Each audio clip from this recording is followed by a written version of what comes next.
मुख्य कक्ष में पहुंचकर उसने देखा कि खाने की मेज पर किसी ने स्वादिष्ट भोजन परोसा हुआ है।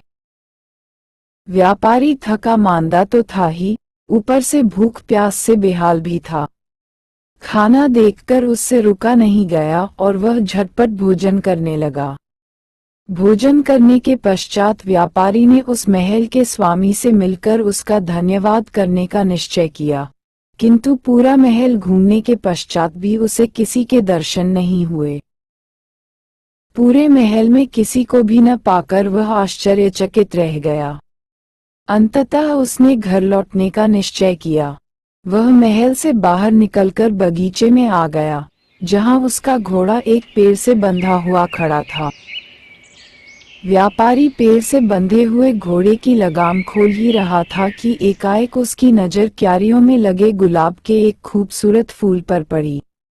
गुलाब के उस फूल की खुशबू इतनी विचित्र व मदहोश करने वाली थी कि व्यापारी से रहा नहीं गया। उसने गुलाब के उस विचित्र फूल को अपनी बेटी ब्यूटी को तोहफे के रूप में देने के उद्देश्य से तोड़ लिया। तभी मानो कयामत आ गई। जोर की रोशनी कौंधी और बड़ी बड़ी लाल आंखों वाला एक भयानक राक्षस वहां प्रकट हो गया। उस रहस्यमय राक्षस ने झपटकर व्यापारी का गला अपने पंजे में दबोच लिया और डरावनी आवाज में गर्जकर बोला, दुष्ट इंसान, मैंने तुम्हें अपने महल में शरण दी, तुम्हें भोजन कराया, मेरे इस एहसान का बदला तुम मेरे बाग में से फूल चुरा कर दे रहे हो। मैं तुम जैसे एहसान फरामोश को किसी भी हालत में जीवित नहीं छोड़ूंगा। बेचारा व्यापारी बुरी तरह डरा हुआ था। उसके मुख से आवाज नहीं निकल रही थी। आखिर वह घुटनों के बल बैठकर गिड़गिड़ाते हुए बोला, मुझे माफ कर दो, मैं चोर नहीं हूँ। मैंने ये फूल अपनी बेटी को तोहफे के रूप में देने के लिए तोड़ा था।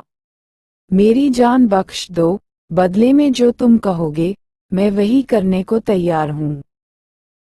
व्यापारी की बात सुनकर रहस्यमय राक्षस ने अपना पंजा व्यापारी की गर्दन से हटाते हुए कहा, अगर यह बात है तो मैं तुम्हें केवल एक शर्त पर ही जीवित छोड़ सकता हूँ। तुम्हारे प्राणों के बदले तुम्हारी बेटी को उम्र भर मेरे महल में रहना होगा।